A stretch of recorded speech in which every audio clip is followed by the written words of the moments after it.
What is up, everybody? This is JP representing jpfitnesspro.com. Today I'm coming at you with a weight management guide. If your goal is to gain weight, maintain weight, or lose weight, I'm going to give you a step-by-step process on how to do that. I'm trying to go as thorough as I can without making it too complicated. So this is a way that I use for my weight management. And it's helped me a lot, so I'm gonna show you guys how to go through these steps to figure out what you need to do to reach your goals when it comes to your weight. Alright, the first step, and this is where a lot of people kind of get stuck, ironically, is the first step, is to find out your TDEE, or your total daily energy expenditure. What this is going to do is it's going to give you a basis from which you can adjust your calories and manage your food intake. You need to know how many calories you're expending to be able to know where to go from there. A lot of people do not know. They don't even know where to start when it comes to this, or they're kind of using some weird ways to do that. The way that I'm going to show you today might not be the most 100% accurate way, but it doesn't need to be. We just need to be kind of close. Again, unless you have access to a lab and can use measurement devices, then this is probably the best way. I mean, most of us don't have access to some way to get hydrostatic weighing to get our accurate 100% body fat percentage. So the way that I'm going to show you is a lot easier, and as long as you have access to internet, which obviously if you're watching this, you do, then you're going to be able to do all of the steps that I'm going to be able to show you here. So yeah, we're going to use the calorie calculator. One thing to note before I do show you is that this is not your exact TDEE. It is not. Again, unless you have access to a lab, you're not gonna get, even labs aren't 100% accurate. Human devices aren't perfect. You're never gonna get your exact TDEE. But being a calorie calculator that we're gonna use, this definitely is not at your exact TDEE. This is, this is going to be a little off, but that's okay. We don't need it to be, because we're going to, I'll show you in the following steps why it doesn't need to be exactly accurate. Because you're going to make adjustments regardless. Again, even if you had access to a lab, yes, you're going to be more accurate, but it's still going to be off. So this is not your exact TDEE. This is just a good estimate. We just need a starting point. So again, I know all you science geeks are, and I'm not even saying that in a mean way, because I'm a geek and a nerd. Because I know if I were in your position, a calorie calculator isn't accurate, which I understand that. So I'm not going to, I'm admitting that now, but we don't need it to be. So the first step is we're going to go to this website right here. I am not affiliated with them in any way. I do not know the people who made this website. Nothing like that. I'm not I'm not affiliated. There's no sponsorships going on. Nothing. I don't even have a profile on this website. And this is basically the only page I really looked at on this website. I think one other page. But just I like this website because it has a calorie calculator that asks a lot of questions. And they're pretty good questions too. So that's the reason why I liked it. So you could just go to this right here, this URL, damnripped.com/TDEE -calculator and then another /. Or you can just type in damn ripped best calorie calculator on Google until you get this page. It should say new and improved TDEE calculator, insanely accurate on it. Again, I like this one because it just asks a lot of questions. Again, I'm not affiliated with them in any way. Just scroll down until you see this TDEE calorie, or the calculator down here. And then it's just a simple question thing, So I'm male, so I put male. If you're female, you can put female. I put my age, 25. You put your age here. For the unit system, I put imperial because obviously the United States wants to make shit complicated, but if you're using metric system, you can do that yourself. For the height, I'm putting in my height in obviously feet and inches. You could do meters if that's your thing. But I'm 5'8", so I put 5'8", and then I put my weight. That's 178 pounds. Again, this is in pounds. If you want it in kilograms, you can do that as well. So just put your information. Pretty self-explanatory right there. Here, you're either going to click weight loss or weight gain. They don't have an option for weight maintenance, but it doesn't matter. If you're maintenance, you could put either of these. You just click whatever. It doesn't matter. Now, if you have a preference for one of these, pick the preference for one of those. I'm just going to put weight loss because a lot of you are focused on losing weight, but if you're weight gain, that's cool too. The starting date's just going to be the date. That's today. You could put whatever date you want. I'm just putting today's date. My goal weight, since I'm losing, I'm just going to say 175. Let's just say 3 pounds. You can put whatever weight you're trying to reach. Obviously, don't make it something ridiculous. I mean, if you have a lot of weight to lose, you have a lot of weight to lose. You technically don't even need to put this. I don't think so. I haven't really tried to do this calculator or these questions without leaving this blank. It might force you to put something, but just put something reasonable or reasonable weight for you that you're trying to reach. Calorie deficit, just leave it at 20%. I go with that. That's a safe estimate. That's usually between 3 or maybe about 400 to 700 calories depending on your caloric intake. It's around 500 calories on average, so that's a good deficit. I wouldn't go more or less than that. Formula, I would put lean mass formula. The reason why is because they're going to give you a little tool right here to figure out your body fat percentage. Now, I would recommend, if you're comfortable, having a family member or a close friend or a significant other help you with this part, just so you're not a little biased. If you think that you can honestly be as unbiased as possible, then I would go ahead and do this yourself, but you need to be as unbiased as possible. If you feel like you don't have a friend or family member handy, or you don't feel comfortable doing that, and you feel like you're going to be biased, then I would just go with the total body weight formula. But the lean mass formula is going to be more accurate. So click on the lean mass formula, then click for this right here, because we're doing this the easy way. We're not going to do this the harder way. You can do this way, I guess, if you want, but I mean, I'd rather do this a little bit easier way. So what you're going to do from here is you're going to pick, with these pictures, you're going to pick what you look like, what you resemble closely. Just try to get as close as you can. There's no shame if you're here or wherever you feel like you're going to be, unless, again, you're a professional bodybuilder, you're not going to look like this. So just pick what you look closest to. Again, I would be unbiased as possible, because if you pick something, if you want to be like this and you're like this, or if you want to be like this and you're like this, or if you're trying to be like, if you, whatever, if you did the reverse for some odd reason, you look like this, but you put 30%, it's going to throw your calculations off. So maybe have a friend or someone that you're really close with, obviously put yourself in a position where you're not comfortable, and then gauge what you look like closely, and then having more than one person put an input is going to be better, because then you're not going to be biased. If you feel like you can be unbiased, maybe take a picture of yourself in the mirror and then look at it, compare it to these pictures. Pick whatever you want. For me, I'm just going to put 15%. That's what I feel like I was at. That's what I feel like I am at right now. About 15% body fat. I definitely not too lean, but again, I'm not. So I'm just going to put 15% for me. So 15. Okay. And then from here, this is one of the main reasons why I like this calculator, is because it's a pet peeve of mine, is when calorie calculators ask you what your activity level is, and they do not separate exercise with physical activity. There's a difference. Physical activity is just the activity you do throughout the day. You're walking, your general movement, and then your exercise is your specifically prescribed workout program that you made yourself or someone gave you. So basically, this first question, how would you describe your normal daily activities? This does not include working out. This just includes, what do you do besides working out? Are you like a construction worker? Then that would be like very active. It even says right here, extremely active, soldier, boxer, etc. Like boxer, someone's going to be, they're always on their feet. Even when they're not doing their full workout program, they're usually doing some type of light sparring or something. Or a soldier, a Marine, someone in the military. Then again, this is not your workout, but you're always active. Or very active would be like, someone who's like a carpenter, a mailman, you're always on your feet, you're constantly walking. Or a construction worker, I'd feel like a fall on this. So pick whatever sounds the best for you. Me, I would say lightly active. It says climbing the stairs a few times a day. I'm not sedentary, because I do stand up definitely here and there. I either clean up or I'm doing something, but again, it's definitely not, I'm not on my feet a lot, really, just because it's not my job. Now, answer that for yourself. Then the next step is, how intense is your exercise?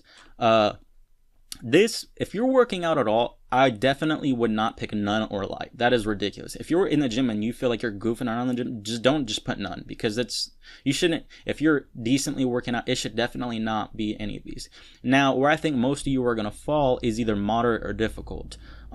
Some of you will fall in intense. So if you're like an athlete in college or high school, or your workouts, like let's just say you do like weightlifting and you do high intensity interval training, like HIIT cardio on top of that, then maybe pick intense. But again, intense I would leave for like athletes, MMA fighters, people which are always training, we get that for intense.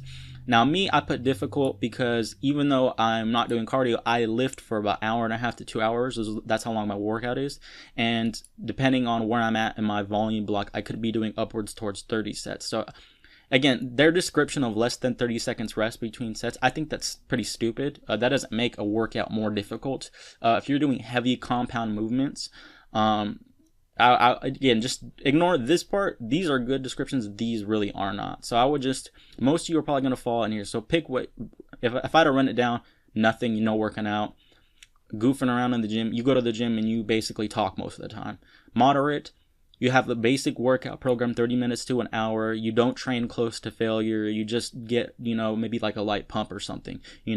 Difficult, you work out to prescribed RPEs. You get somewhat close to failure. Good heavy compound movements, good volume. Intense, you're training close to failure. You're doing a lot of volume. You do 2-a-day workouts. You're an athlete, like on a sport for a college team, MMA fighter, something like that, professional bodybuilder. That's where I would leave intense. So pick which one resembles you the most. Then once you have all those questions set, you just hit calculate. Okay, your BMR, your basic metabolic rate, is basically the calories you're expending at rest when you do nothing, when you're just laying down. This is just basically, this area here is known as your metabolism. Now your TDEE is your metabolism, your BMR, combined with all the activities you do throughout the day. Mine is at 2876. Even if I were to go back and pick like sedentary, let's just, just for the sake of it, or like, switch this around, it's going to be remotely around that. So if I calculate there, it just went down 2690. So I'll go back up to lightly active. So again, that's my calories. So 2876. And then this is going to be your deficit calories. My deficit calories, because I chose 20% deficit up here.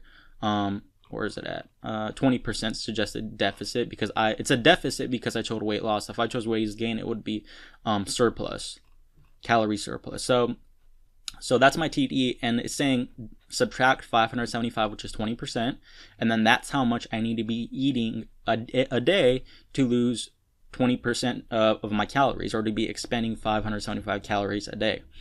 And then it gives you how many days to reach your goal. So to lose 3 pounds, it should take me 18 days approximately. Now, a lot of this stuff you can, not really pay attention to. The main things I want you to pay attention to is this right here. So this is how much you need to be eating, and this is how much you're burning consistently throughout the day. So now let's go back to the notes.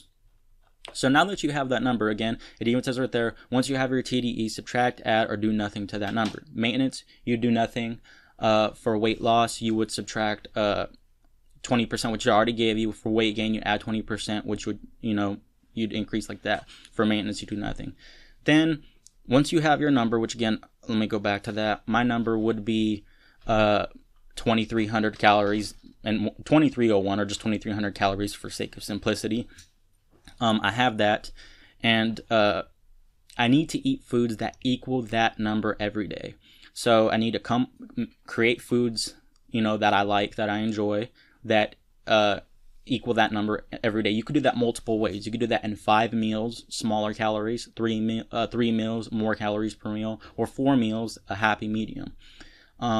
Now, it goes without saying, and I don't say this in this guide because it's pretty obvious, is you need to eat healthy foods. I shouldn't even need to say that. If you're eating candy and fast food, even if yes, you can decrease calories doing that, but you're going to have a weird and bad body composition. So that goes without saying, is eating healthy foods is required. Again, if you can reach me on Facebook or comment on the YouTube section of what you mean by healthy foods. If you don't know, I'll give you some healthy food ideas. But again, you guys, most of the time, that's not the problem with weight management for people. People know what they need to eat. Now, the first thing that I need to address when it comes to eat foods that equal that number every day is that you need to count calories at least for a brief period of time. I know some people in the fitness industry, you may have watched the video where it says don't count calories, but for people who have problems with weight management, for me personally, I count calories always. Okay, so if you can count calories always, that's good on you, and then I recommend doing that. Now, some of you say, well, that's too tedious, it's too tiresome, I don't want to do that, it takes too much of my time. Me, it doesn't, because I guess I count fast, I'm used to it. If you're one of those people who doesn't want to, that's okay, but you need to, at least for a brief period of time, 2 weeks to a month, something like that, you need to count calories so you understand how many calories you're eating. because a lot of people do not understand how much calories are in the foods that they are eating, and they're usually way off with how much they think they are eating. Many studies have shown this. I guarantee you're off in how much calories that you think you need to eat or take in or reduce. So again, you need to count. I would recommend all the time, and then for those of you who don't want to do it, just for at least a couple weeks to a month. Now, for some tips for counting calories is, once you have a meal that you like, you could just write down the calories for that meal and the measurements so that you don't need to recount every single time. So you just have kind of pre-made meals written down there, like, okay, this meal, I make this much of it and it's this many calories. I don't need to sit there and add up everything. So that'll make counting calories go a little bit easy. Me, I just kind of remember what is what, or I'll just add it up right there in my head because it's not that hard. Now, one note here is that weigh your foods for more accuracy. Do not use measuring cups when you can. You can use cups for liquids though. Like, you can do volume measurements for liquids. What I mean by that is, like, for example, let's just say you're making a meal that has pinto beans or black beans involved in that meal. Instead of using a cup to measure the beans, use a scale. So like some type of scale, like a scale that will measure in grams or something like that. You can get a cheap one at Walmart or the store nearest you for like $10 bucks, $15 max. You know, the reason why I say that is because, for example, if me and you, you watching this, me and you were both to measure a cup of beans and an actual cup, we can get different amounts of beans in the cup depending on lots of things. How high we stack the cup. Some people, when they get cups, they want more food, so they'll make the cup rounded at the top, so they're putting more in the cup, or they'll just do it flat. But even if you do it flat, how do you compress the beans? Do you just let the beans sit in there? Do you push it down a little bit? What if I mash the beans in there and it's more compact?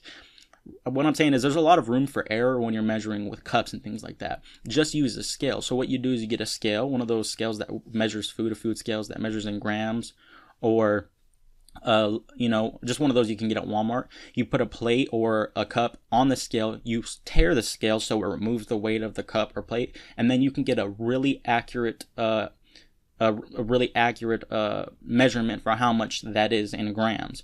Almost all foods have a cup measurement, like a volume measurement, on the back in the nutrition label, but they also have a gram measurement almost always. I don't think I've ever came across a food that didn't have a gram measurement on it. And on the off chance it does, just look it up on Google. You can look up a few different websites to get an accurate estimation of how many grams of this food is how many calories. So again, I would really recommend investing in some type of scale because it's a lot more accurate. For liquids, you can do volume measurements because, again, it's going to mold to that container. So I have a protein shaker cup, and if I need, it has volume measurements on the side. I'll just use that if I'm going to measure some soy milk or something out. So weigh your foods. Now, once you found out the foods that you like and you found out the way that you can group them up into meals, and they're healthy foods that you like, you made the meals equal to this amount of calories that you got, what you need to do is it's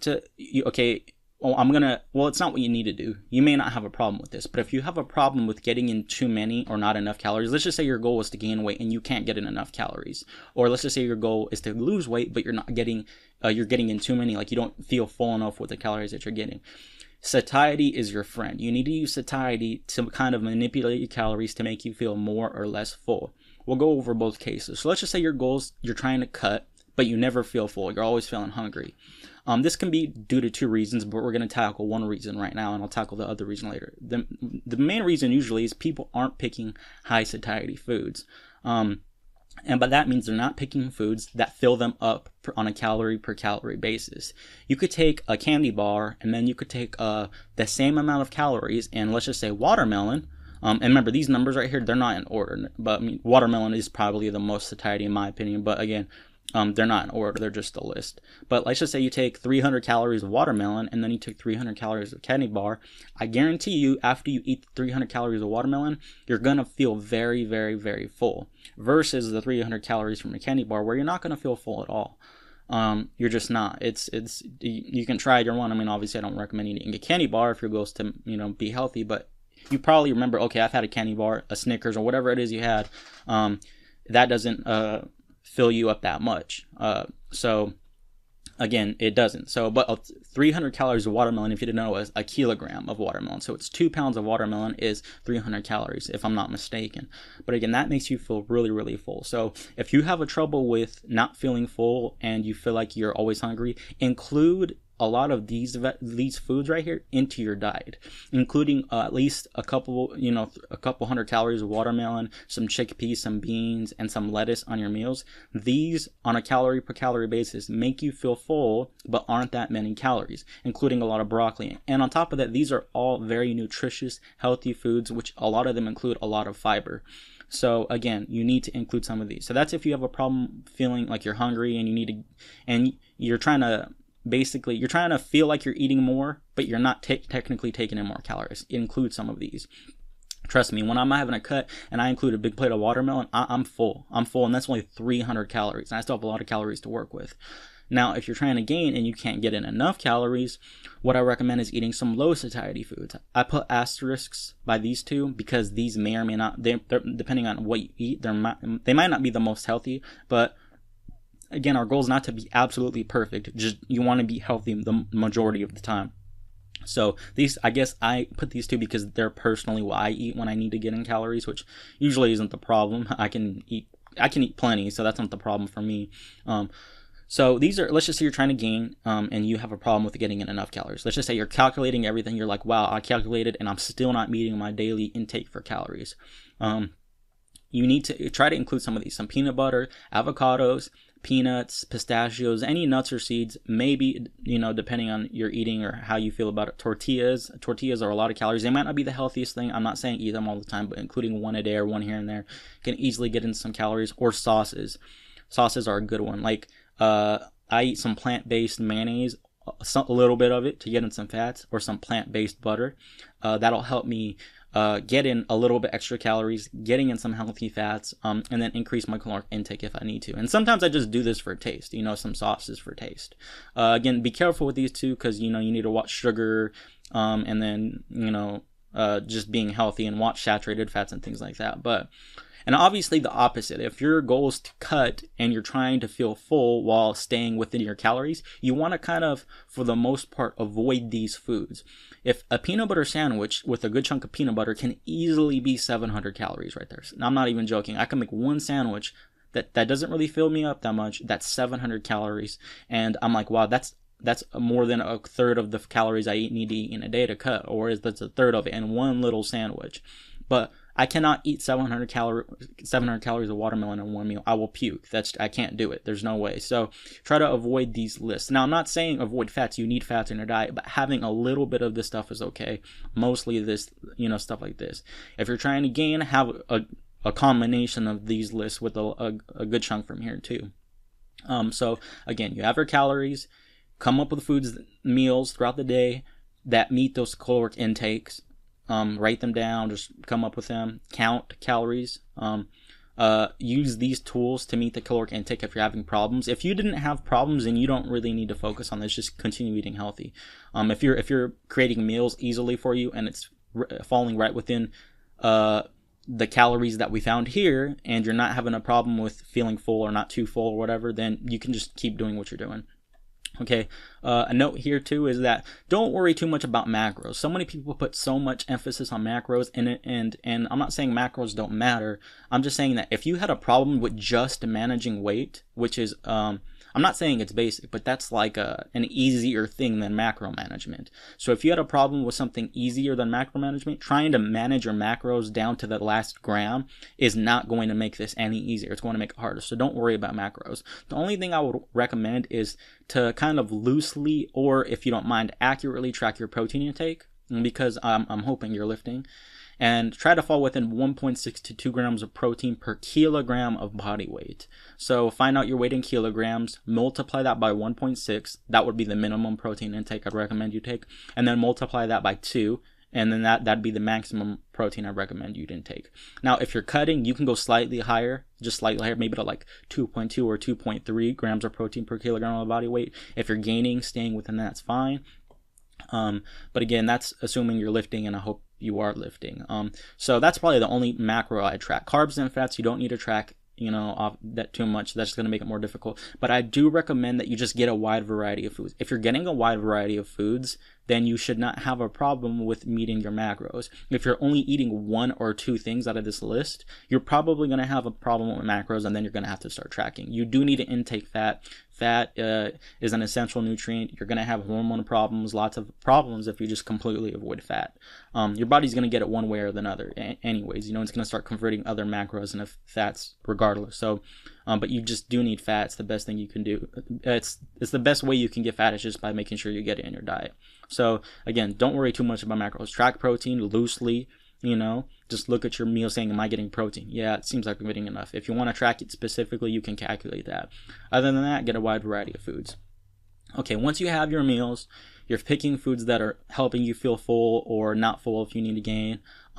You're matching your meals, 4 meals or 3 meals or 5 meals or whatever, how many meals you want to pick throughout a day, and it's matching your caloric intake that you need to do to meet your goals.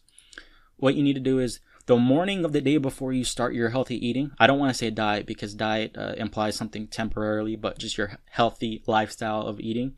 You need to weigh yourself before you eat or drink anything, unclothed, after you use the restroom. So this will give you an accurate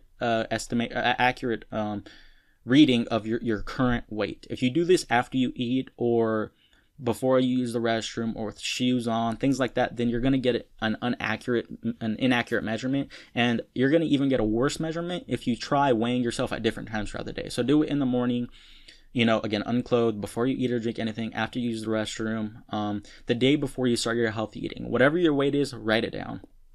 So write this weight down. Okay, and then you need to do the same thing every day for 2 weeks. You need to weigh yourself the same way every single morning. And then once you do that for 2 weeks on your healthy diet, while you're eating the calories that you calculated earlier, you need to take the average of week 1, and then you need to take the average of week 2. So you have your starting weight, your week 1 average, and then your week 2 average. So again, if you were doing things correctly and everything's got up until this point, what should happen is that when you compare the averages of your starting weight to your week 1 weight to your week 2 weight, then, and if your you follow the calories correctly and all your stuff, then if you're trying to lose weight, it should look like this. Your starting weight should be the heaviest. Your week 1 weight should be the second lightest, and your week 1 average should be the second lightest, and then your week 2 average should be the lightest because you've been consistently cutting calories throughout these 2 weeks. The reason why I'm doing week averages is because doing daily averages doesn't tell a lot. Daily averages, weight can fluctuate day to day easily. You can lose weight in an entire week, but from Monday to Tuesday, gain weight. Or I should put quotations around gain because you're not really gaining like fat. It's probably acute fluctuations in weight are mostly water. So we're comparing week averages instead of on a day-to-day basis. So don't really worry too much about days, just compare the averages. Now, if you're cutting and you followed everything up until this point, then you should have lost some weight. It should look like this, again, like a greater than sign. So starting weight, week 1 average, week 2 average. If that's the case, then you're doing good and you can continue to do that, and then you continue to reach your goal. Now, if you're gaining weight, your starting weight should be the lowest, your week 1 average should be the lowest, and your week 2 average should be the greatest. Hopefully that's the case. So if that's the case for you, you can continue to do that until you reach your goal, and we'll talk about where to go after that in a little bit. Now, for someone who has no change, let's just say you do this and you have no change, then what I really think that, let's just say you did this and you had no change or something just went wrong somewhere. The main thing I would say is make sure you are counting calories accurately. You need to make sure you're counting calories accurately. That is something that I would really recommend. And even though I said count your calories up here, make sure, go over everything and make sure you're counting your calories accurately. I can't stress that enough. You need to make sure that when you look at the nutrition label, a lot of the times you need to make sure that you're counting every single serving size and how much you're eating. I'm not going to say the name, but I remember a friend that I had before, someone that I knew, was telling me how they were trying to lose weight and that they're eating healthy, and then they had a salad in their hands, and they said, oh, look, this salad's only 200 calories, it's cool. And I was like, oh, cool, let me see. And I looked on the back and it said 4 servings in the package, so it was 800 calories. So yeah, that's one little story or tip that like you need to make sure you're counting your calories accurately. Count all serving sizes. Make sure you're weighing everything accurately, and make sure you're weighing with the proper make sure you're weighing in grams if you're trying to weigh in grams, and that you don't think you're weighing in grams, but you're weighing in milliliters, because I know scales have different forms of measurements on them, you know, and you can change those. So make sure you're doing that. Make sure you're counting everything. If you put sauces and stuff, make sure you're counting all the sauces down to, you know, just, you know, and when you get a measurement, just write it down real quickly or add it. You don't need to spend 10 years making sure you're down to the less 0.001%, but you do need to be very accurate. Sometimes you may not count if you're eating some whole grain bread or something, that you may not count a slice of bread. Or on the package it says the calories and you're counting one piece of bread, when it means, I mean, you're counting both pieces as that one calories, when each piece is the calories. So you're missing calories right there. Make sure you're counting all liquids. Make sure you're counting everything. So most of the time, this is where people mess up. If you don't know how many calories you're taking in and you're not counting them accurately, if you're asking yourself, well, I don't know, you know, I haven't tried, or it's too hard, then this is where it's probably going wrong. You need to take some time and do that. You might need to take that time away from somewhere else just for some time until you understand how many you're taking in. Once you write down the meals, that's a lot easier. So yeah, I would make sure that you're doing that accurately, because again, that can throw everything else off. Okay, so let's just say you know you're counting accurately. You just know, you said you've gone over it a few times. You counted everything. You've counted sauces, liquids. You've added everything that you can think of. Coffee in the morning, if your coffee has sugar, if you're, whatever it is you're doing. I mean, hopefully you're not adding a bunch of sugar to your coffee, but you need to count everything. Okay.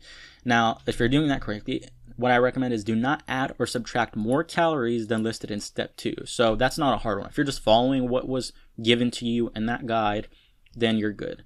Now, if you are 99% sure you are counting calories correctly and you followed the steps as shown, you may need to readjust your calories. That's just basically saying, what I'm saying is that we're going off what we set up here. The calorie calculator is not going to be 100% accurate. That was just the basis to start with. So let's just say you're cutting and you followed what it said right here, and you're eating that many calories. You went from whatever number was right here and you've been eating this. Or the opposite. Let's just say this is what your TDE is, and this is the higher one because you're trying to gain. This would be higher if you're gaining. Then if you're 99% shown you were doing this stuff, then you may need to readjust your calories. What this usually means is you need to go slightly more in that extreme. So if you're cutting and you were following this and it didn't work for 2 weeks, what I would recommend is going another 100 to 200 calories lower. So I'd go, personally, off my stats right here, I'd go to 2100 calories. Or let's just say this was your number and you were gaining and I said you need to eat 3400 calories. You probably should jump up to 36. Make another adjustment. Oh, my bad. Sorry about that. Make another adjustment in your calories that you're taking in or trying to cut or gain. Now, this step C is probably one of the hardest steps, because once you make your adjustment, your second adjustment, what I would recommend is then make your second adjustment and go back to step 4. Weigh yourself before you start the second adjustment. Then take the week averages and compare them and see if that new adjustment worked. Make sure you're counting everything well. Now, if you're in step C and you're like, okay, well, I'm making an adjustment just like you said, I'm cutting. This usually only happens when you're cutting. With gaining, you probably won't have this problem that I'm about to say. But if you're cutting and you're like, well, if I cut another 200 calories like you're recommending, I'm going to be eating too little. I'm already eating high satiety foods, and that's barely making me full enough. And I can't cut another 200 calories. Let's just say that during this right here, let's just say this was, here, let's change this a little bit. Let's just say you're going moderate. Let's just say secondary. And let's just say, let's change this real quick. 150, let's just say 200 and let's just say 175. I'm just changing some of these stats to show you something. 200 and let me see, let's just say 25%. Okay, actually, let's change this to none. Let's just change this to none to make it a little bit better. Okay, let's just say this is what you come up with. Now, hopefully this isn't known. I'm just using this for an example. Let's just say this is what you come up with. And let's just say this starting at 1,622 calories. This is already pretty low. For someone not working out, I guess this is something you can handle easily. If you're working out and you get something like, you won't get this low if you're working out, because this, you wouldn't be picking this option. But if you're getting something pretty low, it's just 1,800 calories, and you don't think you can cut any more, and you don't want to, you think that you're just using your good judgment, and you're like, if I cut more, I'm going to be eating too little, even with high satiety foods. I feel like I'm going to be cutting too much, and I already feel like I'm drained. Which, again, I personally think that if you really get smart with these high satiety foods, you can get pretty low in calories and still be okay. But again, if you're just someone who knows, I cannot cut anymore, I don't think that the problem is me not cutting enough. And I didn't change, but I don't think the problem is me not cutting enough. You probably are now cutting, you're now probably cutting too much, again, if there's no change. What I would recommend is, instead of cutting more calories, increase your caloric intake, but by slightly, and then add on some cardio or add on a little bit more weightlifting or something like that. That'll help help you expend more calories, but you won't feel as hungry, if you know what I mean. So again, like, instead of, let's just say it says this, let's just say you're here and you went down to here, this didn't work, this didn't change your weight, and you're like, okay, well, I don't want to cut anymore because this is already too low. If you can, do that, but let's just say we're using an example that this is already too low. Jump this up to 1,800 calories, but then, or 1,900 calories. So you're actually adding calories, but then this should jump up as well. So let's just say you were here and then you went here, or here to here, then you calculate. See, this is automatically going to jump up. Or if you went from none to moderate, this is already at 1,900 calories. So your caloric intake you're allowed to increase because your TDEE is going up. So that's what I would recommend if this didn't work. This should have worked if you did everything according to plan, you're counting everything well, and you're eating healthy, and you're counting every little thing. Then, but yeah, if you need to increase, sometimes people cut too drastically, or they're not calculating it enough. So again, step C is the most complicated. You just have to make sure, again, if you're gaining, adding 200, and when you need to reevaluate it, if you didn't change, add 200 or more. Sometimes you might just need to be a little bit more patient. Maybe sometimes you need to wait a third week. That's another idea too, is if 2 weeks doesn't work, if you didn't see any change in 2 weeks, wait 1 more week with the same stuff. You might not even need to make any changes, just wait another week and then see there. By 3 weeks, you should see some change. So if not, you may need to adjust something. But again, that's what you might need to do. Now, so again, if you answered any of these questions and you're not doing the things that I said, you need to start by doing these things to see that's probably the problem. If you're not weighing your foods, you're probably not very accurate. If you're not counting calories, you don't know how many you're taking in. If you don't know your TDE, then you don't know where to start. You can't just pick a random number and go. So do this stuff before you're like, okay, none of this is working. If that's the case, you can message me and I'll help you out. Here are some general tips though. You should never feel as if you were extremely hungry the entire time. Yeah, you might feel a little hungry sometimes, but you should never feel like I'm dying here, man. My stomach hurts. I'm just feeling so hungry. There's a couple things that will happen, and I talked about it earlier. I would mention this. If you do feel like this, you're doing one of two things.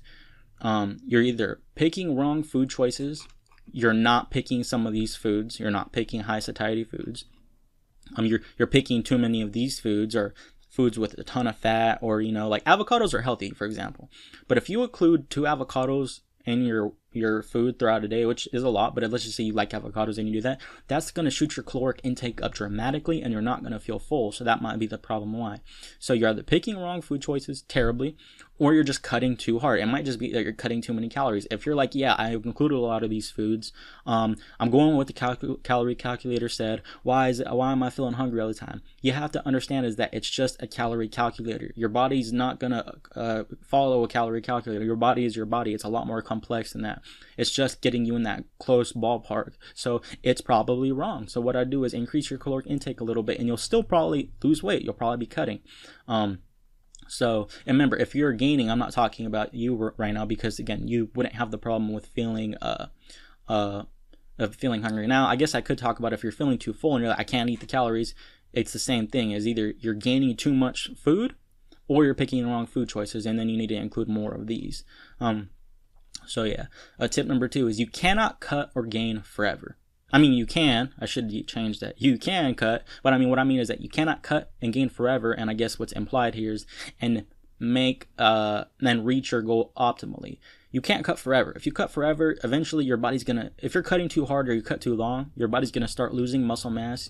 You're gonna get a poor body composition. You're gonna be what they label as skinny fat. You're gonna be quote unquote skinny, like lighter weight. You don't. Like from, I guess when you have a shirt on, you won't look that big. But again, you have like a belly or you have no muscle. You're very weak. You're just kind of skinny face. So you cannot cut forever. So don't cut forever. And that's a whole another topic for a different video. Again, I would make this video like 3 times as long. Is that at some point you need to go to a caloric maintenance or surplus. You can't cut forever. You know, cutting for a month and then going on a caloric maintenance for 2 weeks could be an idea. Then going back to cutting, or cutting for 3 weeks, then 1 week on a caloric maintenance. So then you would go to whatever you got in the calorie calculator for your maintenance, jump on that for a week, then go back to a cut. You know, you just can't be on a cut forever. I'm not saying what I just said wasn't the best way to do that, but that's just an idea.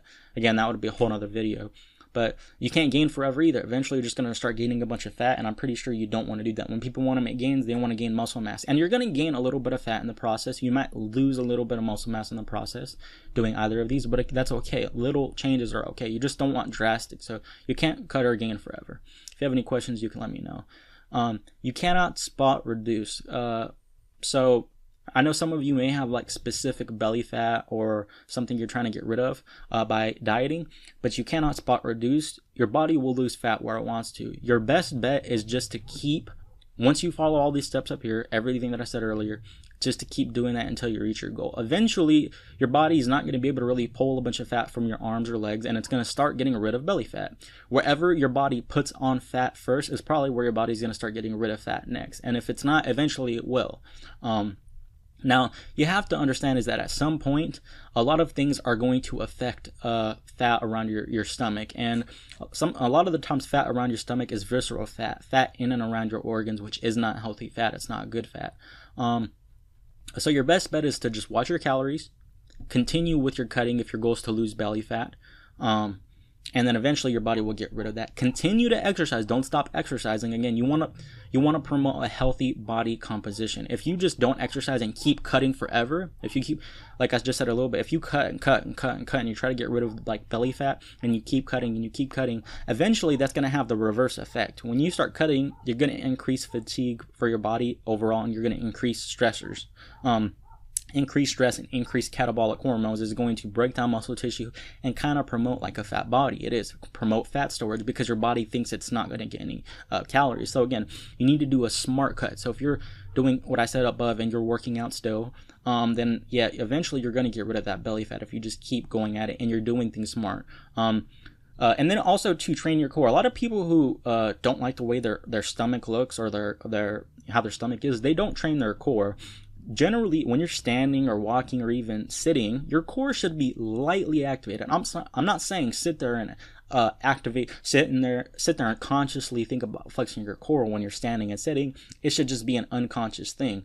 If you tried standing there and completely try to not activating your core and not contracting your abs at all and just purposely let your stomach hang, it's going to look bigger because, again, standing is still an activity. Sitting is still, in a lightest sense, an activity. So if I had to sum up how to help with your stomach fat is, 1, don't cut too hard. Cutting too hard is going to promote, again, a lot of catabolic hormones. It's going to promote loss of muscle mass. 2, stay on this healthy cut until you reach your goal. 3, eat healthy foods. 4, keep working out and train your core. 5, and I'll talk about this in a little bit, avoid stressors like maybe you argue with the spouse, things like that. Avoid stressors and make sure you get enough sleep in. If you get enough sleep in, that's going to help, again, promote healthy hormones and not provoke catabolic hormones, which is going to do all that stuff that I just talked about a little bit ago. So again, so you cannot spot reduce. Your best bet is just to remember, if you haven't even tried this up here, then you won't know where your body's going to go. Eventually your body's going to have to get rid of fat if you're cutting calories, and it's going to be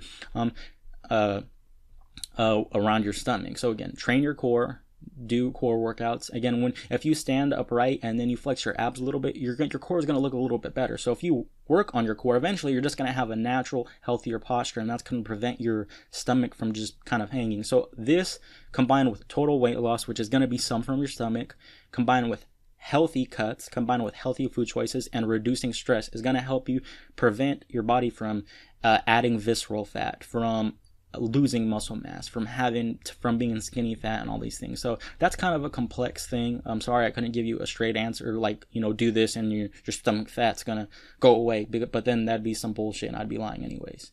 Number 4 tip is make sure the foods you're eating are foods that you enjoy. Adherence is king. It doesn't matter if you follow all the shit I said earlier, all the stuff I said earlier. If you hate the foods that you're eating, it doesn't matter. You're not going to stick for it forever. You're not going to stick with it for a good time.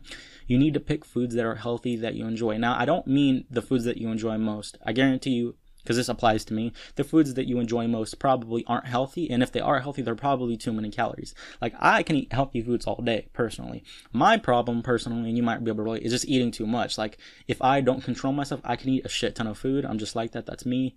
You might be there too. So yeah, so I would definitely remember, pick foods that you enjoy. If you enjoy what you're eating to an extent, I'm not saying every meal is gonna be like your favorite meal ever, but if you enjoy what you're eating, you're gonna want to keep doing it. So yeah, adherence is king. If you can't stick to it, it doesn't matter how good it is. Things to consider when it comes to weight management are stress, sleep, and your training program, which I said earlier. If you have high stress, your body's going to basically promote more catabolic hormones, which is going to break down muscle tissue, which is going to promote fat storage, promote visceral fat storage, which is going to give you that kind of stomach fat that you don't want, Is sleep too. Again, promoting sleep.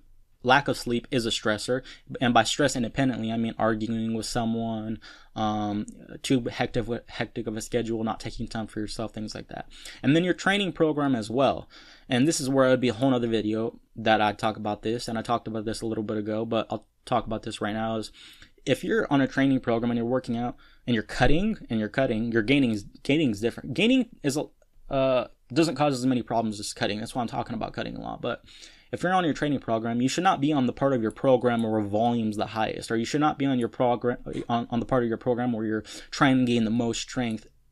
If you're cutting, you should cut during the part of your program where your volume is the lowest and where you don't have your primary goals to gain the most strength during that time.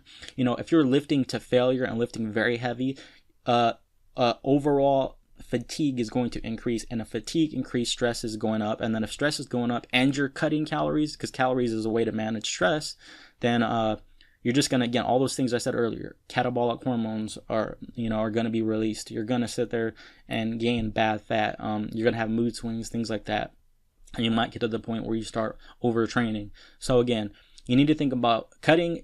Just cut during the least stressful and least lengthy and least intense part of your program. That's the best way to put it. Again, there's a lot more to get into it, and I can't cover it all right now, or the video would be too long. And the last one is do not feed into BS supplements or weight loss gimmicks. The best things you can do for weight loss is caloric, or weight loss or weight gain is caloric intake management. You need to manage calories. That is the primary thing. And to manage calories, you need to know how many calories you expend and how and what you're eating, how many calories you're eating. If you want to gain weight but you're not tracking calories, you don't know if you're really eating more calories than you're expending. You don't know. So, and all those steps I outlined above. But I'm saying is, don't feed into all these BS supplements. Take this pill and it's going to do this, or eventually, a lot of these things don't work. They don't. Just don't rely on these things. They don't.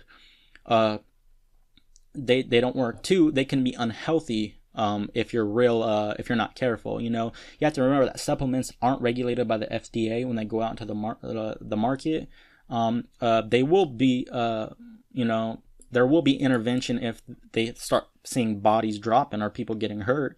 But other than that, they're not regulated when they go out. And a lot of the times they just don't do shit. They're just trying to take your money, so don't use no testosterone boosters and all this bullshit. I mean, obviously, if your doctor's prescribing you something, I'm not a doctor, I listen to your doctor. But if you're just going out and buying all this shit by yourself, don't do it. It's all about, healthy eating a whole foods, plant-based diet, caloric management, and just sticking to it, and then exercise, and then picking right food choices. So again, hopefully this helped you out. Let me know if you have any questions. You can comment on YouTube. You can reach me on Facebook. Will be posting this on Facebook. You're probably watching it from there, or from Facebook to YouTube. But if you have any questions, let me know. Please like, share, and subscribe to me. Like the video, share the video with a friend if they have a problem with managing their weight. If you have any questions, again, put them in the comments below. But until then, I'll see you guys next time.